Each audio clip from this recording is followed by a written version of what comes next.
There are few places on Earth more popular than Japan right now, but despite having traveled to all corners of the world, Aaron and I have actually never been to Japan, until now.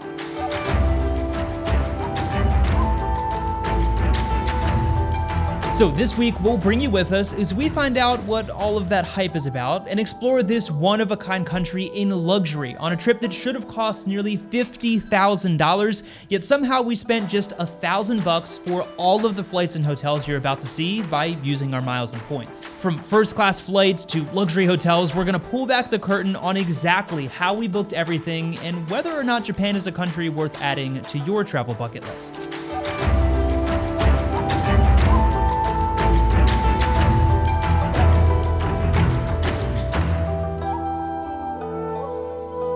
All right, well, officially welcome to Japan. So we actually just finished a 14-hour flight from Chicago over to Tokyo Narita. We flew here in ANA first class, and obviously we're making a whole separate video on that entire experience. So I'll cover it briefly, but if you want to see that whole crazy experience that we just wrapped up, then you can check out the full video here. But to say this was the craziest flight of our lives doesn't do it justice, hence the reason we made it its own video. But for some context, this private flying movie theater was literally as big as a king-size bed with 43-inch 4K monitors in each seat. The funniest part is that a bottle of the Krug champagne that they served us cost more than we paid for both of our tickets combined. So needless to say, Aaron and I with our ragged travel backpacks stuck out like, well, two mile and points nerds that definitely don't belong in first class. This place is way too fancy.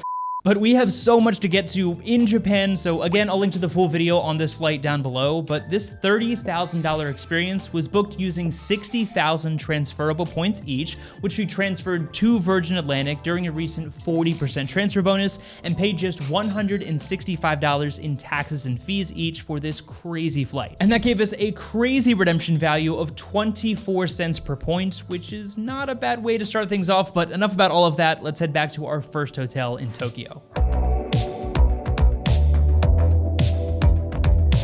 All right, so after a very long flight, we just checked into the Hyatt Centric here in Ginza in Tokyo. Initial impressions, number one, Tokyo is incredibly clean. It's also very quiet. You don't have a lot of cars like honking their horns. Everyone's kind of just doing their thing. So definitely a different vibe than cities we're used to in the States. But this Hyatt Centric has been really nice. The whole check-in process was very thorough. The lobby's really nice. The room is incredible. But this room was 29,000 points per night, which is a lot, but our 3-night stay here would have been over $3,700. So this is actually one of the better redemption values on this entire trip. I think it was about 4.3 cents per point. We're gonna unpack, maybe go get some food, and probably go to bed because we are totally turned around. All right, well, we got a good night's rest. We're not quite as turned around. We just went and got some breakfast. It is a little bit rainy, but there's nothing we can do about that. So we're finally gonna head out to explore Tokyo for the first time. So by no means am I gonna pretend to be some kind of expert on the best things to do in Japan, because there are literally entire websites and YouTube channels dedicated to that exact topic, which makes sense because this was by far the most overwhelming place we've ever been, and I mean that in a good way. Aaron and I have kind of accepted the fact as first-time travelers in Japan that there's just no possible way we're going to see everything. So we have our short list of must-see locations.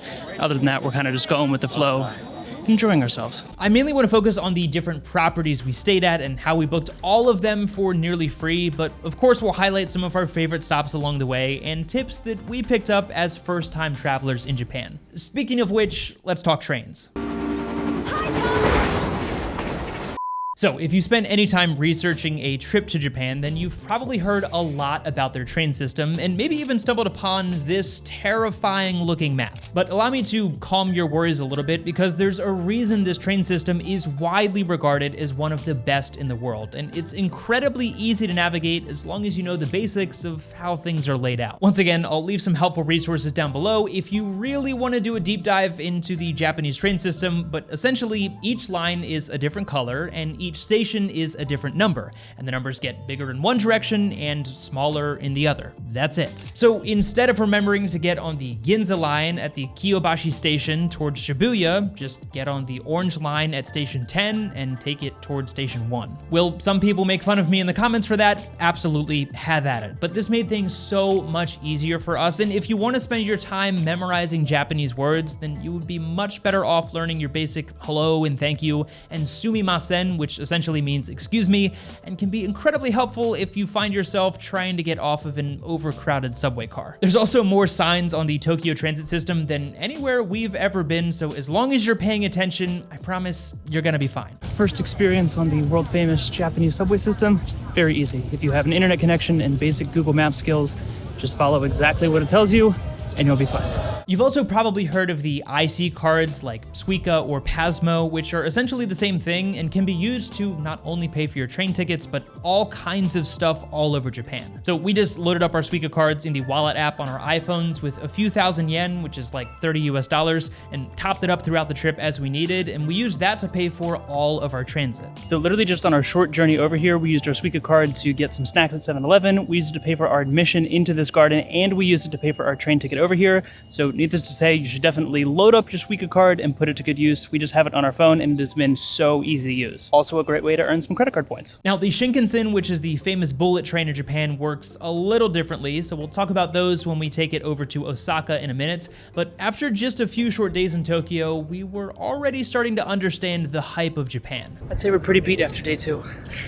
Tokyo is huge. I mean, we already knew that, but being at the top of this building, it literally goes on in all directions and you can't even see the end of it. Personally, we stuck with the more touristy things, which I don't think anyone should ever feel bad about, regardless of where you're traveling. But that's the beautiful thing about somewhere like Japan. There's literally so much to do and see that you can really make the trip your own, knowing that you're not gonna see everything, and that's okay. But after a few nights at the Hyatt Centric in Ginza, it was already time to move to hotel number 2 of the trip.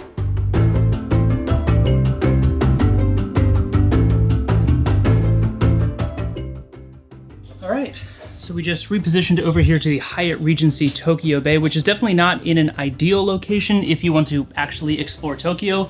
But as you may know, Aaron and I are unashamed but low-key Disney adults, so tomorrow we're actually gonna go explore Tokyo Disneyland. But this Hyatt Regency Tokyo Bay is a Hyatt Category 3 property, which means on a standard night, it's 12,000 points per night. Unfortunately, only peak nights were available, which meant the redemption value just wasn't that great, so this is actually the only property on this entire trip that we decided to pay for with cash. I think it was about $390, so in hindsight, I wish I could go back and probably use those points, but considering it's the only thing we paid cash for on this entire trip, I think that's pretty good. But we will actually be finding a way back to this exact property later in the trip, which we'll talk about later in the video. We also get access to the Regency Club here, so I think we'll go check that out and get some snacks, get unpacked, and get ready for our exciting day at Disney tomorrow. All right, go ahead, roast me in the comments about going to Disney in Japan. I'll wait. I just hate to see wasted potential.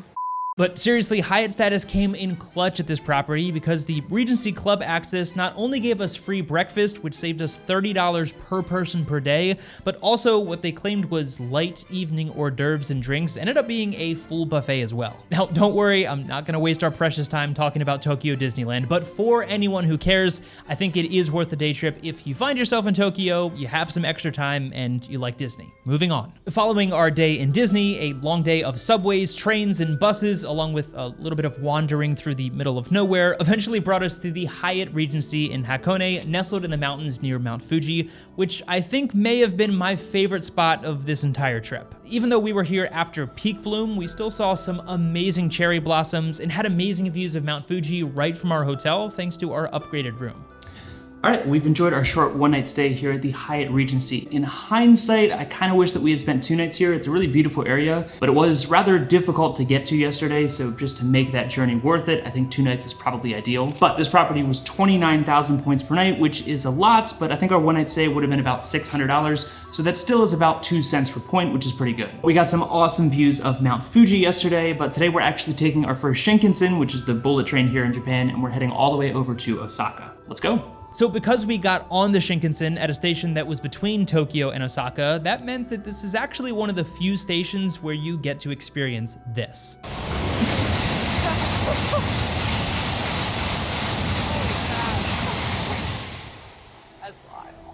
It's even more nuts in person and definitely makes you wonder why more parts of the world don't have train systems like this, but just 2 short hours later, we found ourselves in Osaka. All right, welcome to Osaka. First Shinkansen experience was pretty good. It's a very violent experience. Your body is oddly aware that you're just screaming down the tracks, unlike when you're in an airplane, I guess. Short metro ride from here over to our hotel.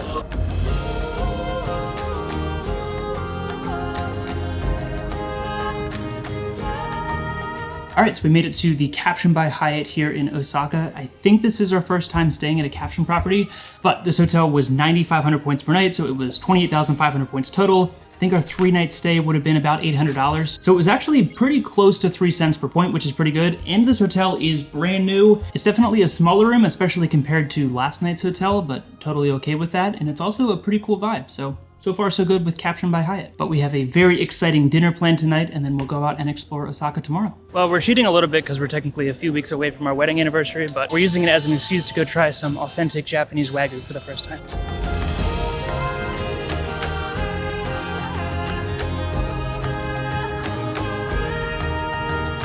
Okay, I know this obviously isn't for everyone, but if you do eat meat, or you feel like you're missing out on the Japanese cuisine because you don't like fish like Aaron and I, then I highly recommend a Wagyu experience like this. It sort of gives you melting pot vibes, but it's definitely one of the most unique dining experiences we've ever had anywhere in the world. Wow. I know a lot of people don't eat red meat for a lot of valid reasons, which I totally respect. It was definitely a more expensive meal too. It was about $160 US, but oh my gosh. Best food we've had on this trip. Maybe one of the best meals we've ever had, anywhere. And we're total foodies. It's kind of one of the big reasons we travel, so very, very good. After having breakfast at the hotel the next day, we headed out to explore Osaka before taking the short train ride over to Nara the following day. Well, we spent yesterday exploring Osaka, but today we took a short train over to Nara, which is famous for some of the most beautiful temples in all of Japan, and of course the Nara Deer Park, which we'll check out later. Touristy as it may be, Nara is definitely one of those must-see locations in my opinion because it's just such a unique experience. And while the deer bowing in hopes of getting food is adorable, there's also a lot of beautiful cultural significance of these deer and of course the many temples in the surrounding area. So beyond the unique experience, I feel like you can genuinely get a lot of interesting info about Japanese culture out of this visit. All right, we're trying mochi for the first time. Well, Aaron already tried it. I'm trying it for the first time. Aaron's trying it for the second time. After our time in Osaka exploring the surrounding area, we then headed north to Kyoto.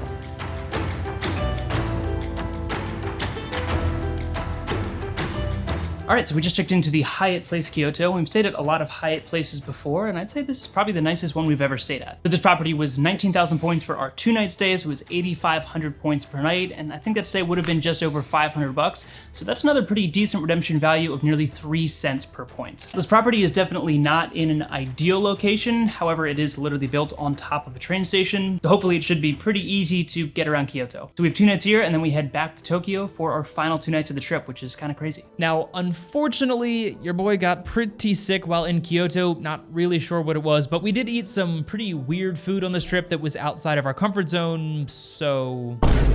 The rain also caught up to us again while in Kyoto, but as per usual, we tried to make the best of it and see as much as possible while we were here, but I think a longer visit to Kyoto will definitely be in our future. Feeling much better a few days later, we found ourselves back at the train station to catch the Shinkansen back to Tokyo and were treated to some more incredible views of Mount Fuji along the way. After the chaos of Tokyo.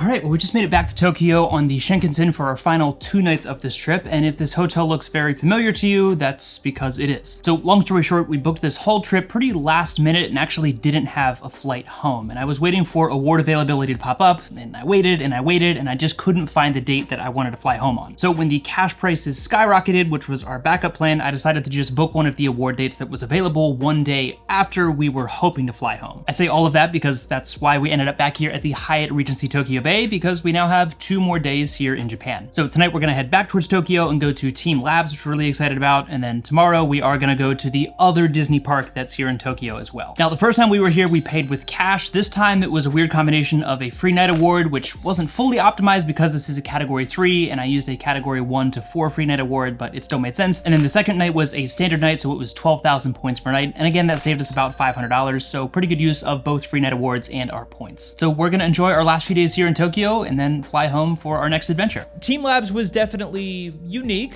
I wouldn't say it was a uniquely Japanese experience, but if you find yourself in Tokyo and you've got some spare time, I'd say it's worth a visit. And for those of you that are wondering, the other Disney park was, well, I won't say it. It was magical.